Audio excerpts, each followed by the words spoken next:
Hey guys, it's me Mr. 250 and welcome back to Umineko. Let's see what Jessica's gonna do. Jessica seemed a little irate. Oh yeah, her parents are dead. Maybe she has a reason to be irate. And she seems to have automatically blamed Beatrice, which, I'm just saying, might not be the farthest off on the guess. Also, before I forget, someone had messaged me in the comments on YouTube. I actually can't reply to them because it's one of those weird things on YouTube where, I don't know, for some reason YouTube just doesn't give you the option to reply to them. So if somebody said something and I haven't replied to them, just so you know, that's why. Anyway, let's continue.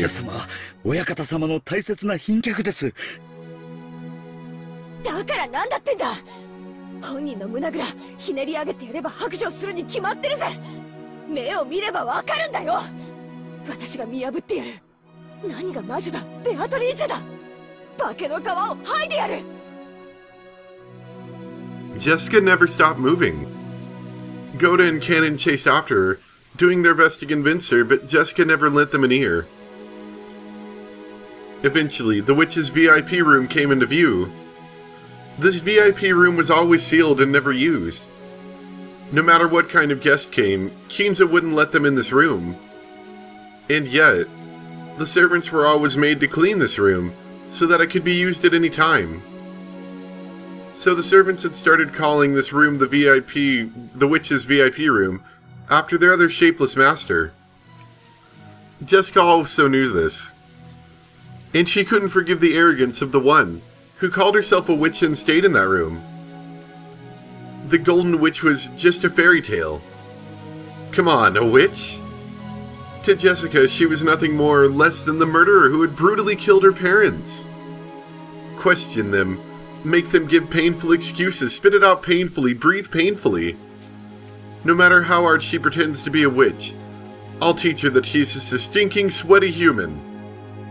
As Jessica yelled with all of her strength, she hit the door to the VIP room. It definitely wasn't a knock. That sound was the beating of an anger's hammer, as though she was saying that if they didn't open the door, she'd break it down.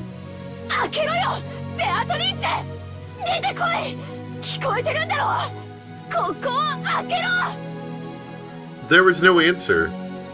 Jessica grabbed the doorknob without any reservation, but she felt the resistance of the lock. Jessica turned around to look at the two servants and spoke.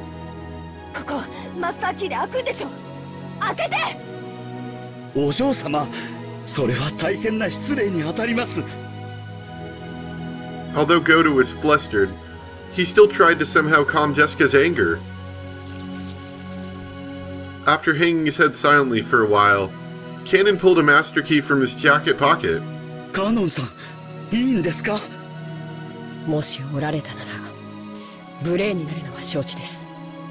それにもしベアトリーチ様が何の関係もないというなら I doubt Jessica's gonna let her go with just a simple explanation. そうだぜ、その通りだ。借りるぜ。 Jessica snatched the master key from Kanon's hand and violently shoved it into the keyhole. Immediately, there was a light sound, and she felt the lock open. And without excusing herself, she flung open the door.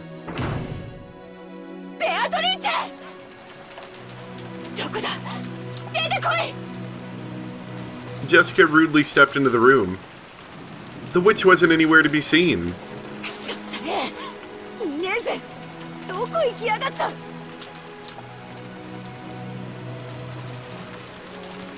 Jessica, thinking that she might be hiding somewhere inside the room, peeked behind the curtains and under the bed, but she couldn't find anyone.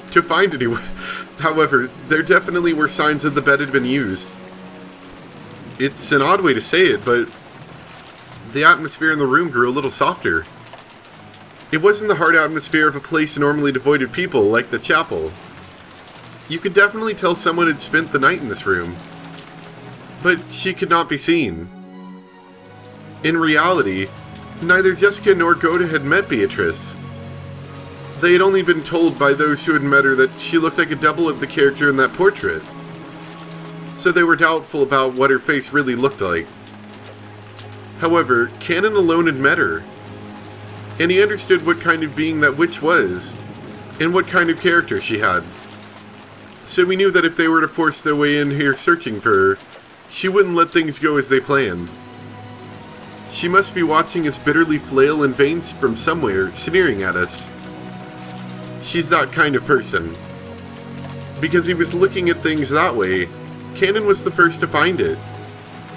The other two were concentrating on finding the shadow of a person, so they hadn't noticed. Near a water jug on the side table, there was a single sheet of writing paper. It was accompanied by a short message, and a fountain pen which had probably been used to write it. Kanon understood the witch.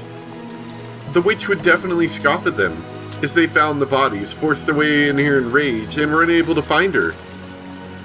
Scorn cannot be fulfilled unless it is communicated. So in other words, this was definitely that. お嬢様、ここに何か書かれています。書かれてるってなんだ?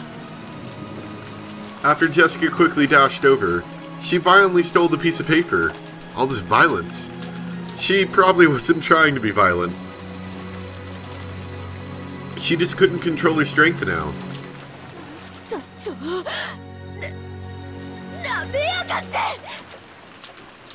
As soon as she read the message, Jessica went into a wild rage, crumpled the paper up and threw it. She broke it. Oh. She grabbed an interior stand by the bedside and violently swung it around, mercilessly hitting the walls and the furniture with it. The light bulb all shattered at once, and the fragments were scattered across the room. お嬢様、気をお鎮めください。お怪我をなさいます。離せよ！ちくしょう、ちくしょう！出てきやがれ、ベアトリーチェ！よくも父さんと母さんを！そんなに私が怖いかよ！殺してやる！殺してやる！ぶっ殺してやるから姿を現しやがれ！だから離せって言ってんだろ！くそ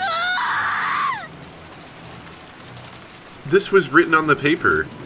私がぬくぬくとここであなたが飛び込んでくるのを待ちぼうけるとでも？知的な夜に粗暴なるあなたは似合わない。こんな間抜けに育てた親はどんな顔？見たよ。本当にそっくりな間抜け面。今はお菓子の国でお腹いっぱい。Oh, oh, that's probably gonna make her even more mad. Okay, yeah, it says the same thing. It sounds like something a witch would write. It meant that she had predicted that one of the children who had lost their parents would come running in here.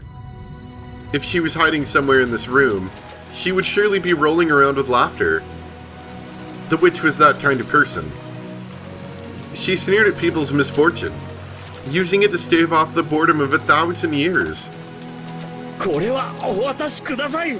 お怪我をなさいますと申し上げております。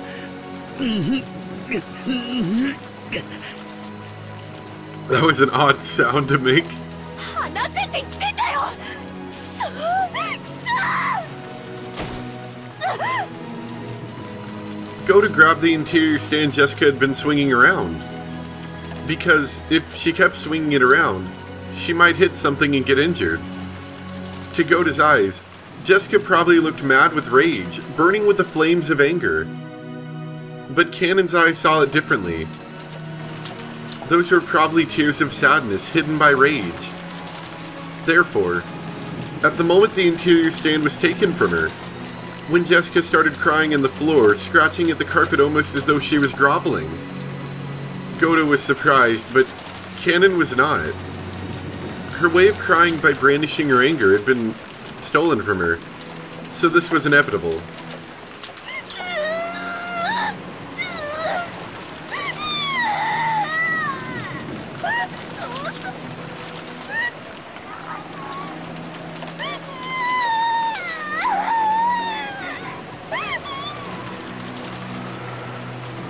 Considering that she was a daughter of the Ushiramiya family, she was in a very shabby state.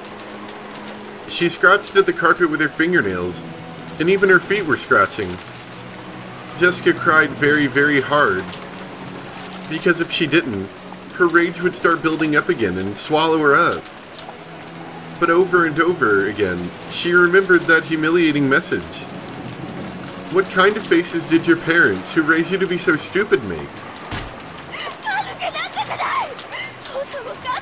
They're not stupid, they're dead!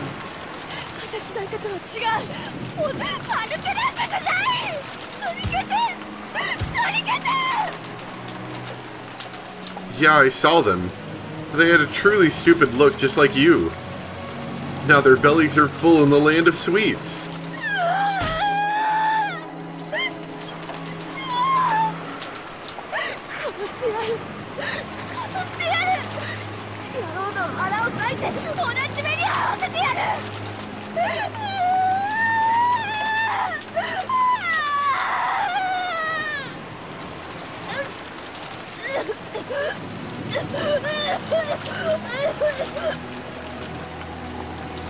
As Jessica cried and screamed, she triggered an asthma attack.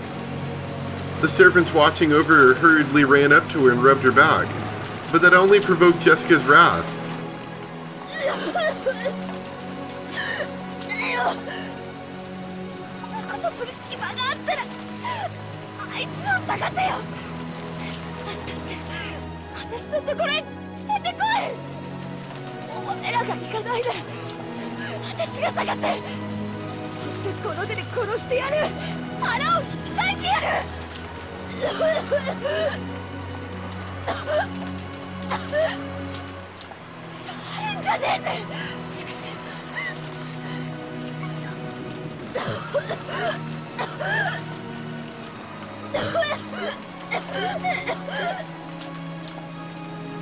Jessica got up unsteadily, and as her asthma continued, she went out into the hallway.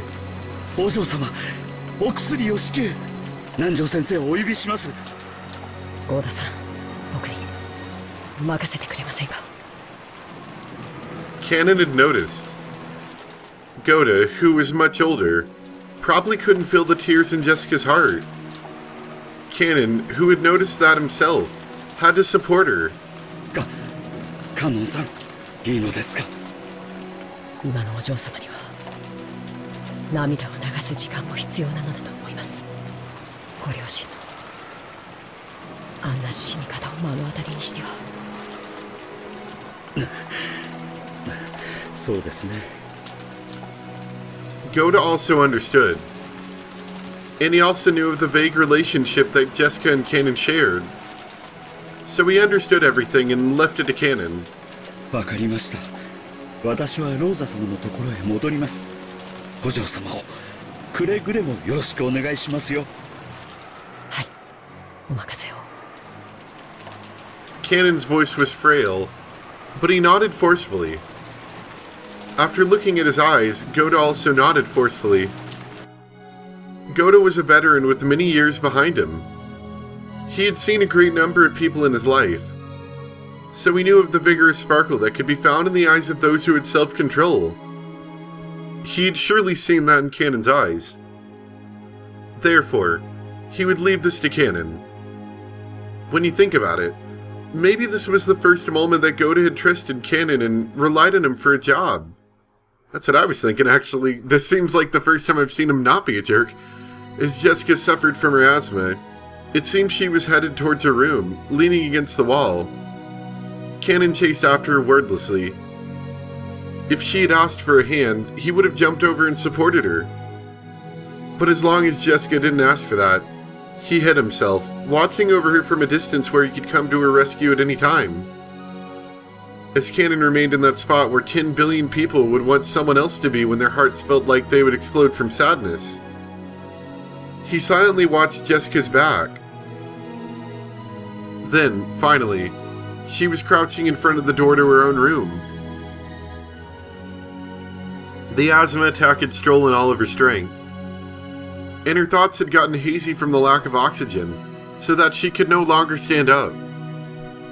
But right now, Jessica wasn't thinking that she wanted someone to lend a hand, because she still hadn't been able to overcome the flames of anger.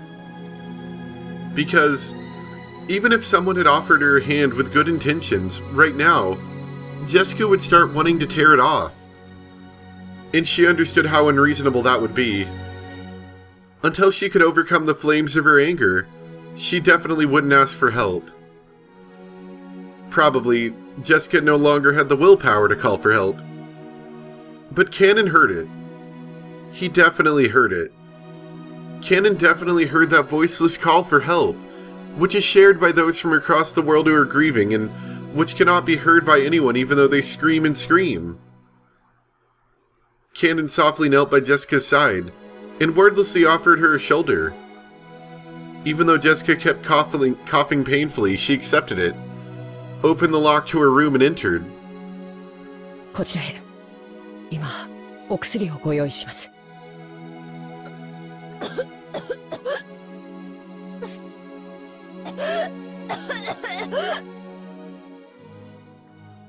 Jessica had often said that when her asthma got serious enough, it hurt so bad that she felt like she would vomit her whole stomach. Her face was pale and her gaze wavered. And yet, the coughing continued. Even so, her sadness was probably even stronger. After having her kneel by the bed, Kanon took a broncholighter from a cute basket on a side table by the bed and handed it to her. Jessica sometimes forgot to walk around with her medicine. When it seemed that this was the case, Kanon would take notice and secretly carry around the inhaler from the first aid kit in the servant room, but he hadn't done so today. He scolded himself, as though wondering how he could call himself furniture after failing to bring it with him on a day like this. Then he remembered the day when he had said that, and somehow betrayed Jessica's feelings, which jarred Kanon's heart. But he thought that compared to Jessica's sadness now, that would be a very indiscreet emotion, and he suppressed it to the very depths of his heart.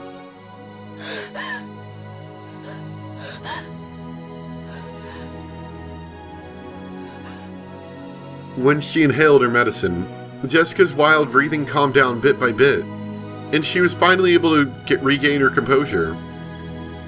But the strength and willpower she had lost wouldn't allow her to rise up from the bed.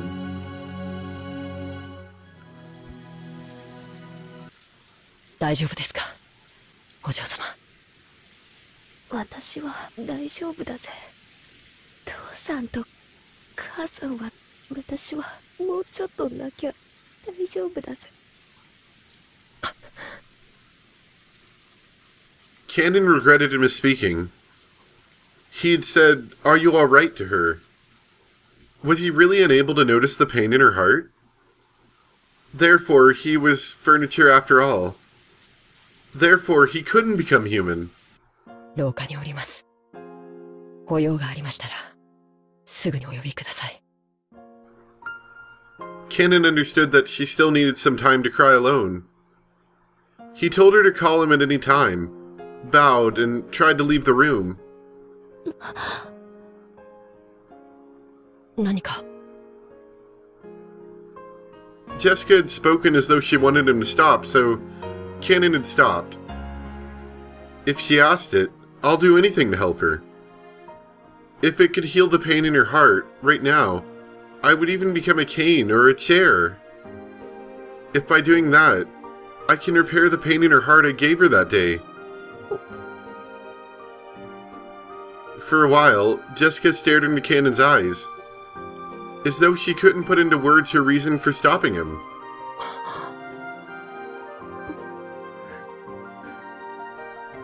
For a while, neither spoke. Jessica broke that silence, with a small voice. ごめん、なんでもないぜ。しばらく一人になりたいって。一人にはしません。 Oh man, Kanon. Oh man. あなたを僕は一人にしない。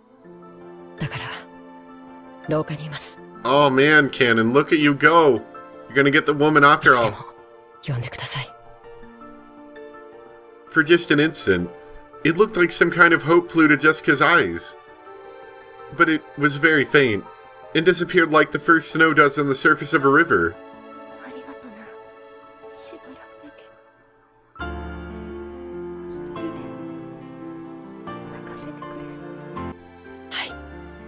失礼します。 Kanon bowed once again and closed the door. Look at you go, Kanon. You're gonna pick up all the chicks. He should have said something to give her some courage. But for some reason, it felt like that would actually hurt her. Why? He didn't know. Surely that was because he was furniture. So even now, he couldn't grasp human sadness. Because you're a chair, Kanon. That's what all you are. You're just a chair. As Kanon repeatedly questioned himself, he walked down the corridor. He felt like the window at the end was coolly calling to him. 僕はやっぱり家具でしかないのか。 It was still pouring outside, a dark gray world. Even on days like this, Shannon would surely see the ocean and know it was blue. But to my eyes, even if it cleared up, I would only see gray. As long as I cannot understand the blue of the ocean, I am nothing but furniture imitating a person.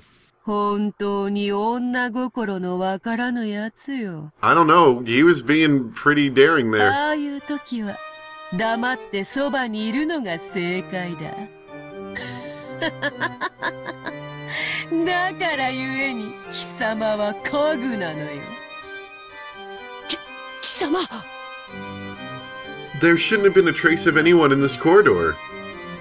It had been empty and cold. But those scoffing words approached Kanon from behind. When he turned around, he saw that witch. That witch who hadn't shown herself when Jessica had searched for her with a rage bordering on madness. Who had left that sneering letter to toy with Jessica. 女の傷つけ方は3つある。特別にわらわが教えてやろう。一つは刃物で傷つける。一つは心で傷つける。そして最後が一番難しく、一番効果的に傷つけられる。なのに意識せずして傷つけられる。わかるか？わかるわけもないし、知りたくもない。期待を裏切る。女ほど夢見がちな生き物はいない。勝手に夢を見、勝手に傷つく。お前のような距離の男が一番女を傷つける。わかるまいな。どれほどジェシカを傷つけてきたか全く考えが及んでいまい。家具だから。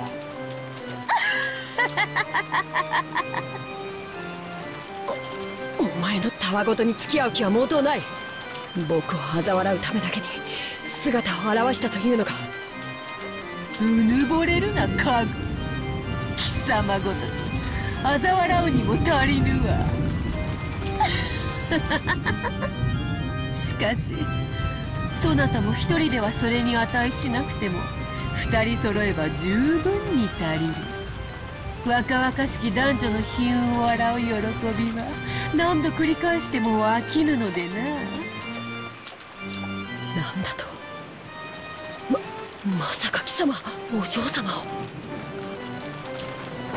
No, the eyes. Don't like the eyes. 寄り添う二人が必要なのでな。 Don't like the eyes. They're spooky. お前たち二人は実に都合がよい。待て、勘違いするな。僕はお嬢様とそういう関係じゃない。第二の番の生贄にはならない。 I don't know. You were getting pretty romantic there, Kanon.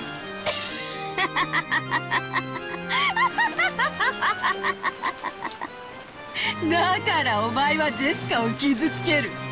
だからお前は人間になれぬ。ならばよいだろう。貴様がジェシカを思い人と認めぬならばそれを受け入れてもよい。だがジェシカは殺す。なぜ？このバカが決まっておろうが。そなたが歪めるだろうその表情が楽しいからの他に何の理由が必要なのか。儀式に従いわらわは気まぐれに13人を生贄とする。だがそれ以上殺してはならないとの決まりはない。わらわが楽しければ幾人でも殺す。だから殺す。わらわを思いっきり笑わせてみせろよ。カグカノ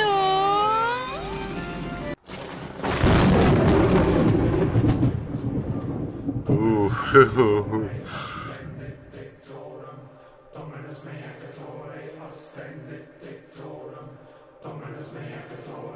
Now we got like a Gregorian chant thing going on. Ooh. What a cliffhanger. Let's leave it off there.